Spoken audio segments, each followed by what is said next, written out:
ask a clarifying question, right? What exactly are you meaning by the chief priest betraying you or condemning you? Or what do you mean you're going to be scourged? How is that supposed to happen? Look at all the good stuff you're doing. No, there was no clarifying questions. They received this, and it simply didn't expand their vision. In fact, it didn't really come to bear fruit in their understanding until years later. It says in the book of John, in the 2nd chapter, verse 22, "Therefore, when he had risen from the dead, his disciples remembered that he had said this to them, and they believed the scripture and the word which Jesus had said." Has that ever been your experience? That maybe when you were young, your parents told you something, or something that you learned in a Bible study, and you wondered, and then something happened in your life, and something happened, some kind of experience, and that word came back to you. Oh yeah. I remember when my mom told me that if I was around bad people, like people with bad character, it corrupts your character. And I thought, Mom, come on, I can be with whatever friends I want. They're interesting guys, and da-da-da-da-da. And then years later, oh yeah, she's right. I'm sure nobody else in this room had that experience.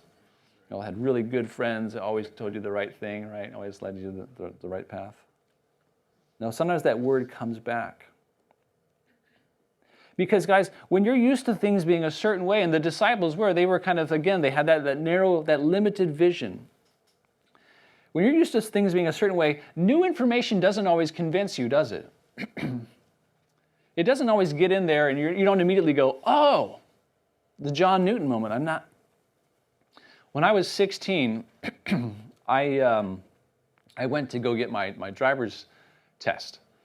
And I had been out of the country. My parents actually took me to Europe just before that. So I was a little bit off as far as like the scheme of classes, like when you're supposed to take a class and then go take the test. So it turns out in that kind of 6-month or maybe 12-month time frame, I'd originally taken an eye exam, like when you go to the DMV, you have to get your eyes checked.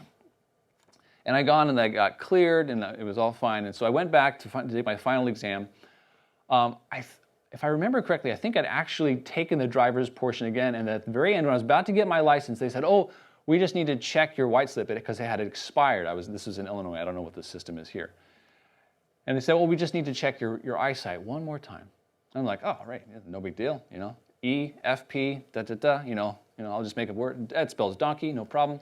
So I go and I start to do it, and they're like, can you try that again?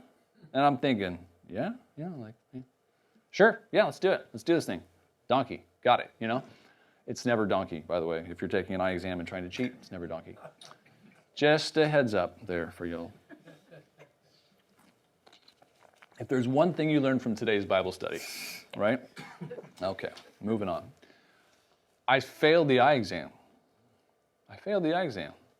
And I had been waiting. I was already past 16, so you're chomping at the bit to get your license. And so I had to wait, I had to get an eye appointment. I had to wait 4 more weeks, which felt like an eternity, like as a high schooler, right?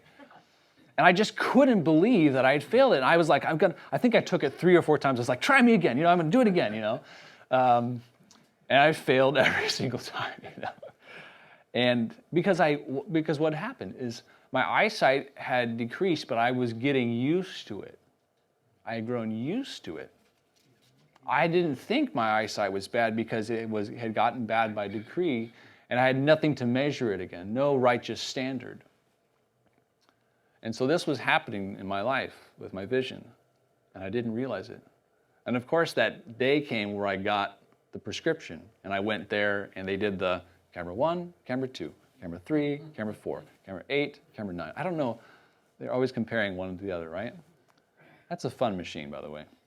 I don't like the one where they blast your eye, though, with a little shot of air. I think it's like a glaucoma test. It always catches me off guard. They're like, watch out, it's going to thing. And I'm like, Anyhow, one more thing that you didn't need to learn at today's Bible study. So what's the point? When you're blind, you don't always know it. When your vision is limited, you don't always know it. And many people are actually very happy in their little, I'm okay. And this is the reason why people love what's called the prosperity doctrine, which is that Jesus is only here to bless your life, to give you good things. Your life is going to be great. It's never going to have any problems. And people, they like that doctrine. But while it's true in part, it's not the full vision. It's not the full vision of the Christ.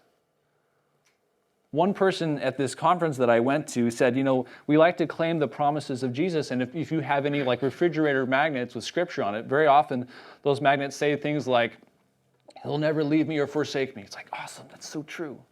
But there's other promises in the scripture like, you will have tribulation. I don't see those usually on the refrigerator. You will have tribulation magnets. But that's a promise of God as well. And that's like, which promises are you going to have? Are you going to include all the promises of God? Or are you just going to live by one?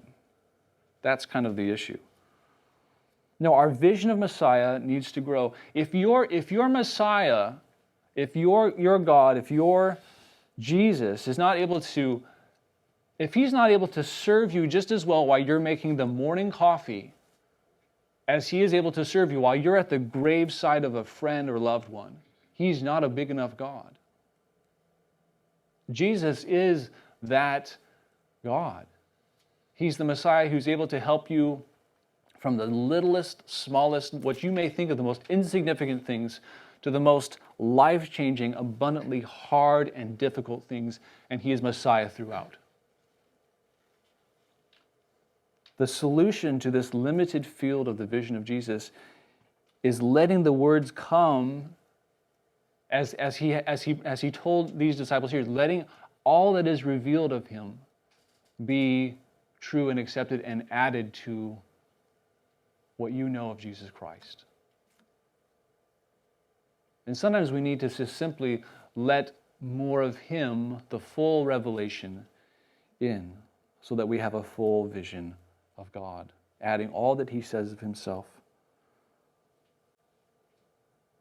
Behold, we are going up to Jerusalem, and the Son of Man will be betrayed to the chief priests and to the scribes, and they will condemn him to death and deliver him to the Gentiles to mock and to scourge and to crucify. And the third day he will rise again. Don't forget all of his suffering. Don't forget all of his death. Don't forget all of his resurrection. It's all there for the full picture of Jesus Christ.